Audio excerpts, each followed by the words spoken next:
Walter Montgomery is a happy, active 4-year-old.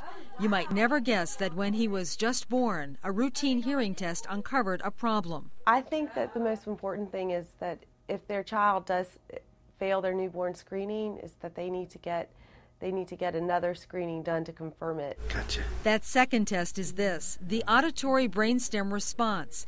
It's been around for decades, but a child had to lie perfectly still or be asleep, like Chase here, for it to work. But now a filter means the test still works if the child is moving or awake.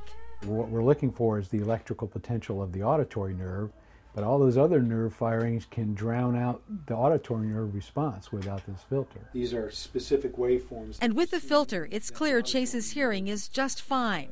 Walter had the same test when he was even younger than Chase. He was deaf in his left ear, but at the time he had hearing still in his right ear. But because the problem was detected early, Walter was able to get help at Clarity, the Speech, Hearing, and Learning Center based at CDS in Greenville. Walter now wears a cochlear implant over his left ear and wears a hearing aid in the other. Perfect. Thanks to early detection and therapy, Walter is right with his age group for speech and learning. He is a very bright child and very energetic and definitely likes to talk. And that's just the kind of talk this mom loves to hear.